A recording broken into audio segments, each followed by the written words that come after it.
Good morning, class 8 children. We are reading the chapter Metals and Nonmetals.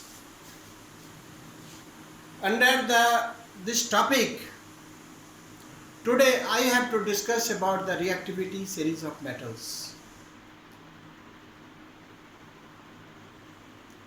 Very precious, you can say most useful applications. Now, before I start teaching, I want to tell you, all of you are not equally intelligent. Some are gifted children, some are very intelligent, some are average, some are poor, some are very below average.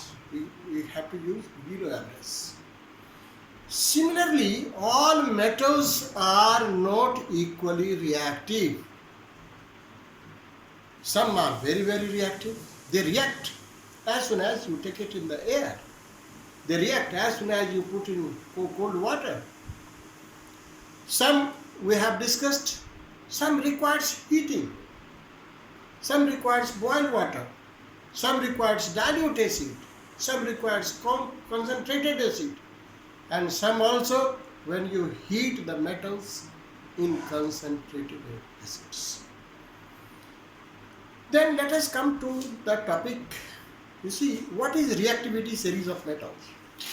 You arrange the metals in order of higher reactivity towards the lower reactivity in a vertical column. That is important. So, in the vertical column, you see, first I am writing K, then Na. Naturally, it is most reactive. Why it is most reactive? Because I have written first. It is the Kna, Ca, Mg, Al, Zn, Fe, Sn, Pb, H, then Cu, Hg, Ag, Au. Now you see, naturally what is in the last? Platinum. This is least reactive. Least reactive. The uppermost is the most reactive, the lowermost is the least reactive. In up to class 10 syllabus, we don't require it.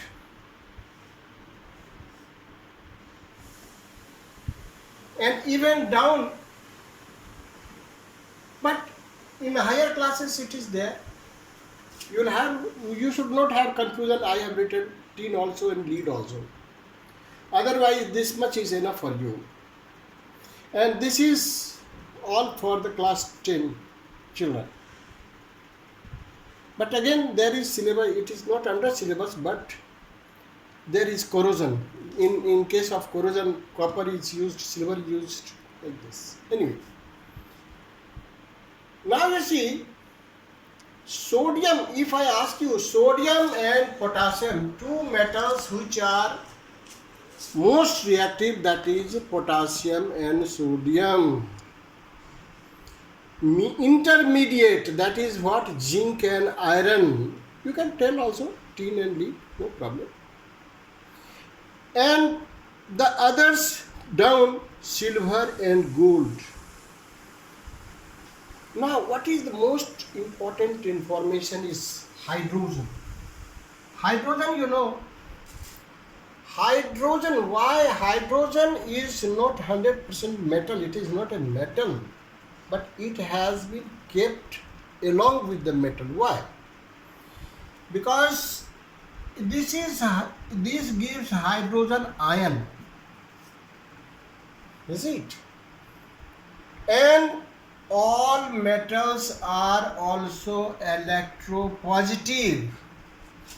Because all metals are electropositive, hydrogen is also electropositive, so its position is just iron below. If you remove it, otherwise like this, tin and lead, here it is. What is its importance? Try to get my point.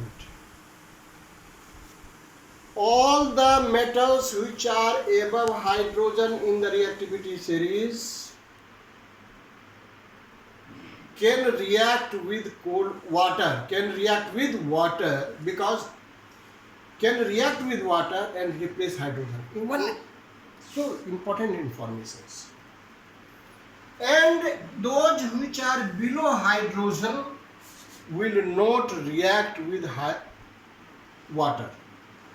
So this will react with water, this will not react with water. So these metals cannot be found in the free state because it is reactive. But down H, these copper, mercury, silver, gold and platinum, they can be found in the free state. Well, if I ask you two most reactive metals, that is potassium and sodium, list gold and platinum or silver or gold. Those metals, these are also called what? Noble metals. The metals below hydrogen, copper, mercury, silver, gold and platinum, they do not react with water and air under normal conditions, so they are called what? Noble metals. Now, these are the